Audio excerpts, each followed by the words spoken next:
Pulau Nias terletak di pesisir barat Pulau Sumatera, tepatnya berseberangan dengan kota Sibolga di Provinsi Sumatera Utara. Di tanah ini, hiduplah peradaban Nias yang menyebut dirinya Ononiha yang memiliki arti anak manusia. Meskipun dekat dengan tempat tinggal suku Batak, orang Nias bukanlah bagian dari rumpun Batak, melainkan sebuah suku sendiri yang memiliki kebudayaan yang khas. Kebudayaan Nias dikenal sebagai salah satu kebudayaan kuno yang tak terkikis oleh perubahan zaman dan pengaruh dari luar.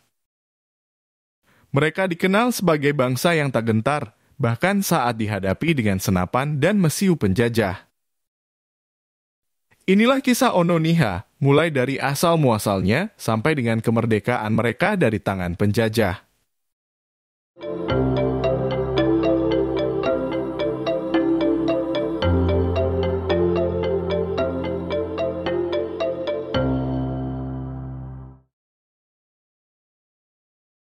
Kisah asal-muasal orang Nias bisa ditemukan pada sebuah syair yang diturunkan dari zaman dahulu kala oleh leluhur orang Nias. Syair ini disebut hoho dan biasanya dinyanyikan pada saat upacara adat tertentu. Bagi orang Nias, hoho bersifat sakral dan tak boleh dinyanyikan dengan sembarangan. Pada zaman dahulu kala, di suatu tempat yang bernama Teteholi Anaa, hiduplah seorang raja yang bernama Sirau bersama dengan 9 orang pangeran yang merupakan keturunannya. Suatu hari, sang raja memutuskan untuk beristirahat dan hendak meneruskan tahtanya kepada salah satu keturunannya. Namun, karena ia menyayangi anak-anaknya, ia tak tega hanya memilih satu orang penerus di antara ke-9 anaknya. Akan tetapi, ke-9 pangeran tersebut sudah siap berperang untuk memperebutkan tahta kerajaan. Tak ingin ada korban di antara anak-anaknya, Raja Sirau mendapatkan sebuah ide cemerlang. Diadakanlah sebuah sayembara di halaman kerajaan yang ditonton oleh semua penduduk kerajaan dan dihadiri oleh ke-9 anaknya. Di tengah-tengah halaman, terdapat sebuah tombak yang menancap ke tanah dengan ujung runcing menghadap ke atas. Raja Sirau memutuskan barang siapa di antara anaknya yang bisa berdiri dan menari di atas tombak, maka dialah yang akan menjadi penerus tahta. Satu persatu anak Raja Sirau mencoba untuk berdiri di atas tombak, dan satu persatu pula gagal melakukannya. Sampailah kepada urutan terakhir, yakni anak bungsu Raja Sirau yang bernama Baluguluo Mowona. Sebelum melangkah dan melompat ke ujung tombak, Mowona terlebih dahulu menundukkan kepala, berdoa, dan memohon restu kepada para tetua kerajaan, para leluhur, serta rakyat kerajaan yang menyaksikan. Sesudah memohon restu, Mowona memegang tombak tersebut dengan kedua tangannya. Sekuat tenaga dia melompat ke ujung tombak dan sampailah dia di ujung tombak itu. Mowona berdiri bagaikan ayam jantan dan menari bagaikan burung elang. Baluguluo Mowona dimahkotai dan diangkat menjadi raja bagi Teteholi Anaa, sedangkan saudara-saudaranya yang lain merasa malu, pulang dan bersembunyi selama berbulan-bulan dari hadapan raja dan rakyat. Suatu hari, Hia Walangi Adu yang merupakan anak kelima Raja Sirau mendatangi beliau bersama saudara-saudaranya yang lain dan meminta izin untuk meninggalkan Teteholi Anaa. Meskipun sedih, Raja Sirau tak kuasa menolak permintaan mereka. Maka pergilah ke-8 bersaudara itu dari Teteholi Anaa ke tanah yang jauh bersama para pengikut mereka untuk mendirikan kerajaan mereka masing-masing. 4 bersaudara tak selamat dalam perjalanan, sedangkan 4 bersaudara lainnya tiba di Pulau Nias. Berdasarkan hoho yang berbeda, disebutkan bahwa terdapat 3 ras manusia yang menempati Pulau Nias di masa lalu.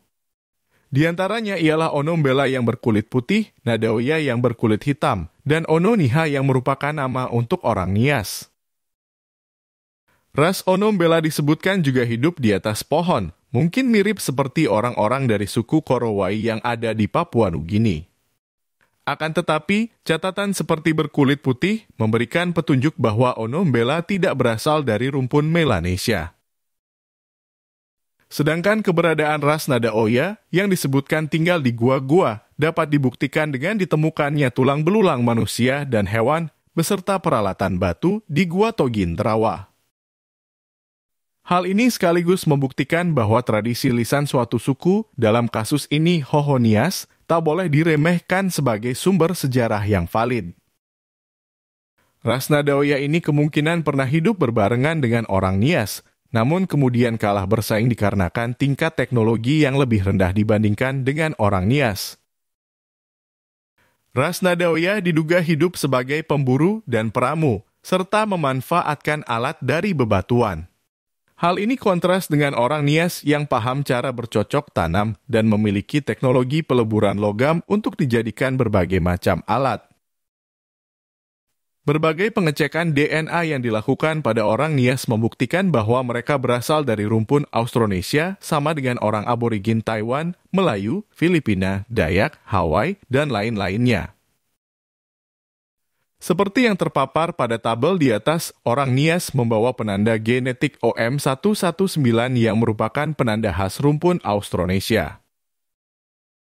Hal ini bisa menjelaskan kemiripan budaya seperti memahat patung leluhur, membangun rumah panggung, membuat tuak dari pohon nira, serta kemiripan lain dalam bidang seni dan bahasa. Akan tetapi, genetika orang Nias dari sebelah ibu didominasi oleh haplogrup Y yang jarang sekali ditemukan di Asia Tenggara. Haplogrup Y ditemukan paling banyak pada penduduk asli di pesisir laut Okhotsk, misalnya pada orang Nif, Ulci, Nanai, dan lain-lainnya yang cenderung berkulit putih dan bermata sipit. Keberadaan haplogrup Y pada orang Nias menyarankan adanya hubungan darah antara mereka dengan penduduk asli Siberia dan Manchuria di masa lampau. Hubungan ini mungkin terjadi pada saat leluhur orang Nias masih hidup di wilayah Taiwan, di mana diduga terdapat interaksi antara leluhur orang Austronesia dengan leluhur orang Siberia dan Manchuria di Jepang. Pada saat itu, kepulauan Jepang ditempati oleh orang Jomon dari rumpun Siberia, yang sekarang digantikan oleh orang dari suku Yayoi yang serumpun dengan orang Korea dan Tiongkok. Bisa jadi, hubungan di masa lampau inilah yang masih diingat oleh orang Nias melalui hoho mereka, yang menceritakan tentang Onombela, manusia berkulit putih, bermata sipit dan biru, fitur yang bisa ditemukan pada penduduk asli Siberia dan Manchuria. Sebelum datangnya orang Nias yang menyebut diri mereka Ononiha, sudah ada suku-suku lain yang menetap di pulau tersebut. Hal ini disebutkan dalam tradisi lisan Nias dan dibuktikan oleh penemuan arkeologis. Pada tahun 1999, sebuah penggalian dilakukan oleh Museum Pusaka Nias dan Universitas Airlangga di Gua Togin Terawa. Di sana ditemukan sisa-sisa tulang belulang manusia, hewan, dan berbagai macam alat yang terbuat dari batu. Pengecekan umur menunjukkan bahwa gua itu dihuni sekitar 12.000 tahun yang lalu. Menariknya, penggalian yang dilakukan oleh Balai Arkeologi Medan pada tahun 2002 menunjukkan bahwa gua tersebut berhenti dihuni sekitar 700 tahun yang lalu, bertepatan dengan tibanya suku Ononiha. Catatan pertama mengenai Pulau Nias datang dari seorang pedagang Persia yang bernama Sulaiman yang berkunjung ke pulau tersebut pada tahun 851. Pada catatannya dikatakan bahwa petinggi desa di Nias mengenakan banyak perhiasan indah dari emas dan memiliki tradisi berburu kepala. Kemudian terdapat juga catatan dari tahun 1154 oleh Muhammad Al-Idrisi, seorang ahli geografi berkebangsaan Maroko, yang mengatakan bahwa Pulau Nias dihuni oleh banyak suku-suku besar. Pulau Nias sendiri bukan tempat penghasil emas. Oleh karena itu, logam mulia ini diyakini datang dari daratan Sumatera, kemungkinan melalui kerajaan Panai dan Haru yang memang dikenal sebagai penghasil emas. Suku Ononiha tiba di Pulau Nias sekitar tahun 1350. Mayoritas orang Nias sekarang adalah keturunan mereka. Suku ini diyakini menyeberang ke Pulau Nias melalui pelabuhan di Singkuang, kemudian mendirikan pemukiman pertama mereka di Sivalagu Gomo. Suku Ono-Niha datang dengan membawa teknologi yang lebih maju dibanding penduduk sebelumnya, misalnya dalam bidang pembangunan rumah, peleburan logam, bercocok tanam, pemahatan batu, dan lain-lainnya. Dengan cepat, suku pendatang ini menjadi kelompok dominan di Pulau Nias sampai hari ini. Suku ini diyakini berasal dari daratan Taiwan dan mungkin berlayar melalui Filipina. Hal ini dibuktikan dengan kesamaan genetik Ono-Niha dengan orang aborigin Taiwan dan orang Filipina bagian utara. Selain itu, terdapat juga kemiripan bahasa. Misalnya penggunaan kata Hili yang memiliki arti desa, yang bisa ditemukan juga pada suku Yami di Taiwan, beserta beberapa suku besar yang ada di Filipina. Pada tahun 1400-an, pasukan dinasti Ming di bawah pimpinan Admiral Cheng Ho mendirikan pemukiman di wilayah Singkuang. Pemukiman Tionghoa ini menjadi sangat berpengaruh dalam perdagangan dengan orang Nias. Tak jarang juga pedagang Tionghoa dari Singkuang berlayar dan menetap di Pulau Nias, di mana keturunan mereka masih bisa ditemukan sampai hari ini. Pada tahun 1500-an, Kesultanan Aceh mencapai puncak kejayaannya dan berhasil merebut pelabuhan di sepanjang pesisir barat Sumatera, termasuk Singkuang. Tak jarang kapal perang Aceh menyerang pesisir utara Pulau Nias untuk berburu budak yang dapat diperjualbelikan. Bahkan beberapa pantai di utara Pulau Nias pun diberi nama Pantai Aceh. Pada tahun 1642, 7 kapal berisikan orang Aceh datang dan menetap di pesisir timur Pulau Nias, tepatnya di wilayah Gunung Sitoli. Di sana mereka mendirikan kampung yang disebut Desa Mudik. Pada tahun 1668, perusahaan Hindia Timur Belanda berlabuh di Pulau Nias dan mengadakan kontrak perdagangan dengan beberapa kepala suku di sana. Belanda sempat membangun pelabuhan dan gudang di Gunung Sitoli namun kemudian meninggalkannya pada tahun 1740 dikarenakan masalah keuangan pada perusahaan. Pada tahun 1750, terjadi banyak perselisihan yang berbuah perperangan antar suku di Nias, di mana suku yang menang akan menangkap musuh dan menjual mereka sebagai budak. Kekayaan yang didapatkan oleh kepala suku melalui perdagangan budak ini menjadi sumber dana untuk pembangunan desa, patung, dan produksi senjata yang masif.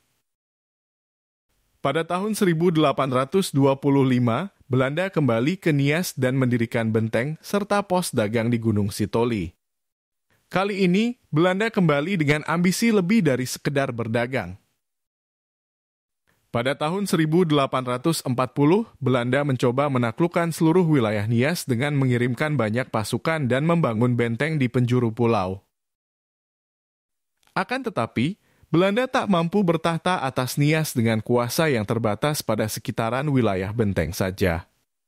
Suku Nias dengan mantap menolak penjajahan dan melakukan perlawanan yang mematikan bagi Belanda di penjuru pulau. Penolakan ini paling keras dirasakan di wilayah selatan Nias, di mana persatuan desa-desa yang disebut Orahilifau terus-menerus menggempur Belanda dengan ribuan pejuang. Pada suatu waktu, Belanda membakar sebuah desa sampai rata dengan tanah. Murka atas kejadian ini, pejuang Nias dari Orahilifau menyerbu benteng Belanda di Lagundri. Senapan berdengung, asap mesiu memenuhi udara, meriam menggelegar, dan ratusan pejuang Nias mati dihantam bola besi. Namun dengan semangat perjuangan yang membara, pejuang Nias tak mundur dari hadapan Belanda. Ribuan pejuang Nias melompati tembok benteng dan menghabisi pasukan Belanda dengan tombak dan pedang mereka.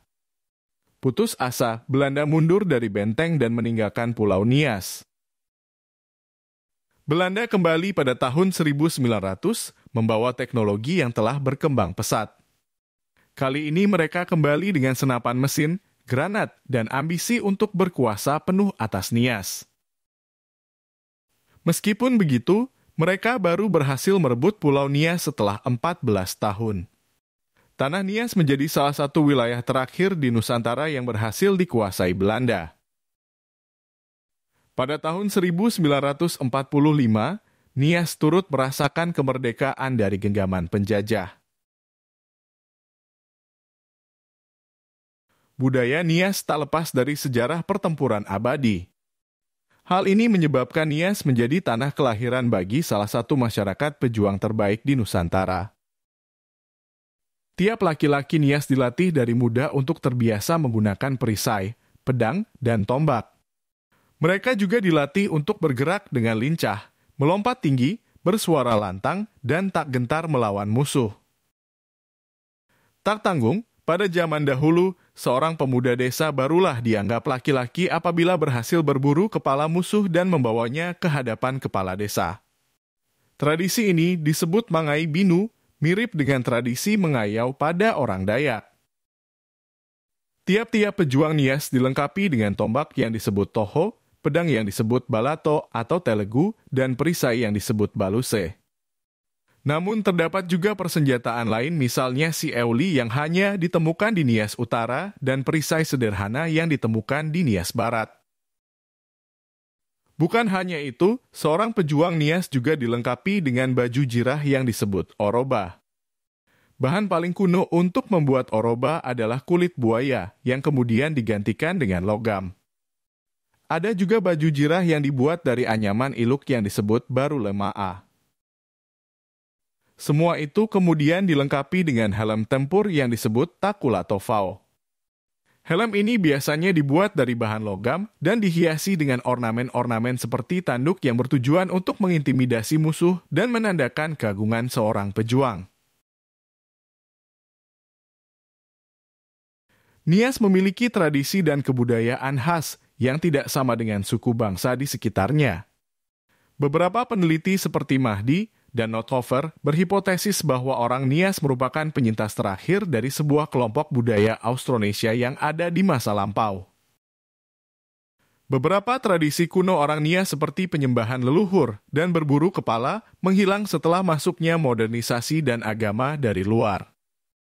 Akan tetapi, tradisi-tradisi lain seperti lompat batu, menyanyikan hoho, upacara pernikahan tetap terjaga keberadaannya. Pada zaman dahulu, orang Nias membuat patung bagi anggota keluarga yang meninggal dunia.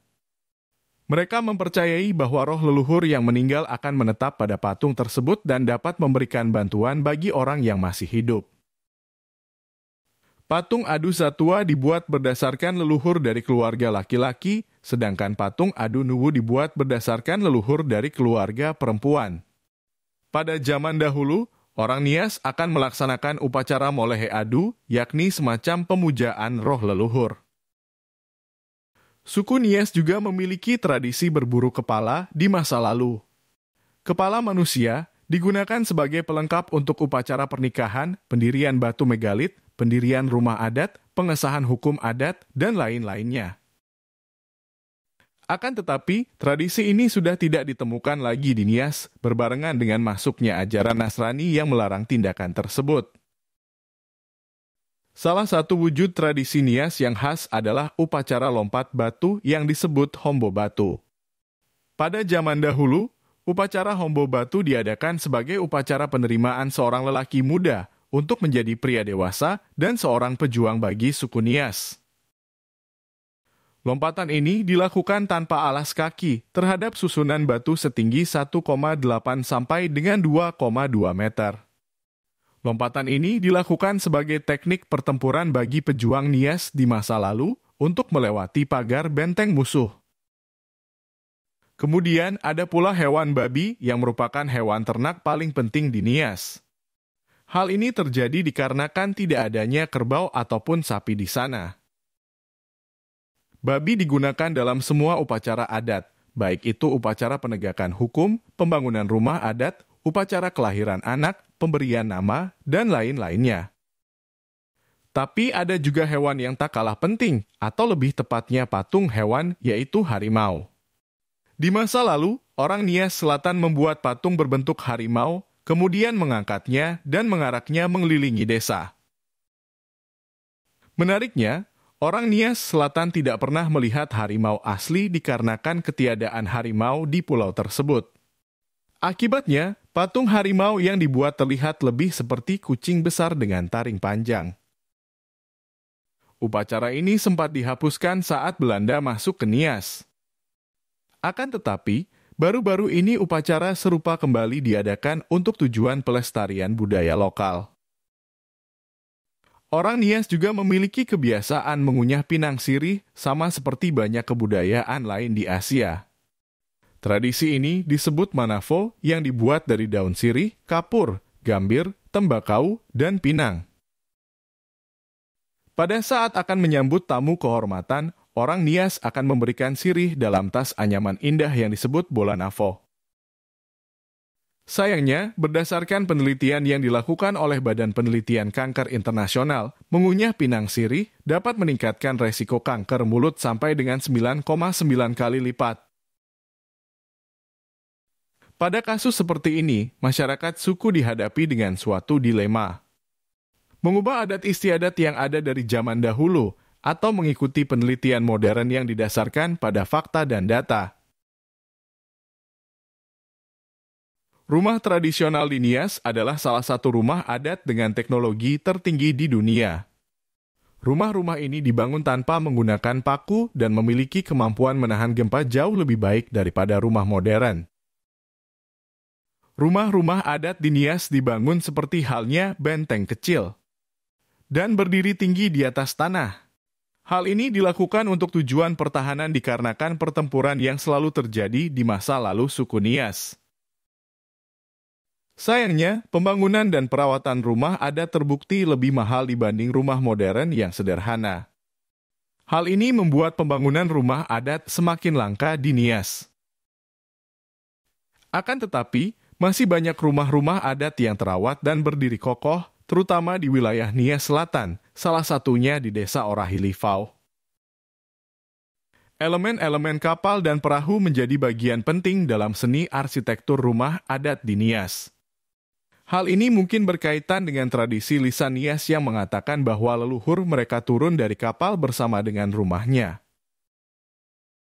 Namun, perlu dicatat bahwa rumah adat di Nias memiliki perbedaan tergantung wilayahnya.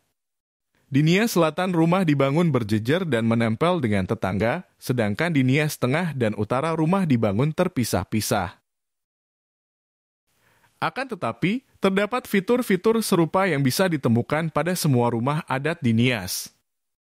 Misalnya ndriwa yang berupa tiang penyokong untuk menahan getaran gempa, penggunaan daun rumbia untuk atap rumah, dan bukaan jendela di bagian atap rumah yang disebut lawa-lawa. Tarian dan musik adalah bagian penting dalam budaya Nias. Terdapat berbagai macam gerakan tarian, nyanyian, dan alat musik yang mengekspresikan karakter masyarakat mereka. Salah satunya adalah Vanari Moyo atau tarian elang, yang dilakukan oleh perempuan dengan gerakan seperti burung yang sedang mengepakkan sayapnya. Tarian ini melambangkan kegigihan dan semangat orang Nias. Lalu ada juga tarian perang yang disebut tari baluse atau faluaya, yang bisa jadi merupakan tarian Nias yang paling populer di kalangan media maya. Tarian ini dikenal juga oleh masyarakat umum dengan nama tarian perang kolosal. Tarian ini dilakukan dengan memperagakan pertempuran yang dilakukan oleh orang Nias di masa lampau dengan peralatan perang yang lengkap dan ekspresi yang sangat mendalam. Terdapat juga tarian penyambutan tamu terhormat yang disebut Mogaele atau Famaola Go'afo. Tarian ini dilakukan di depan hadapan tamu sembari memberikan tas berisikan kapur sirih. Nyanyian yang paling dikenal di Nias adalah Hoho. Sebenarnya, Hoho sendiri merupakan syair yang diturunkan secara lisan oleh leluhur orang Nias dari zaman dahulu. Hoho hanya dinyanyikan di Nias Tengah dan Selatan, di utara Hoho hanya dituturkan dalam kata-kata.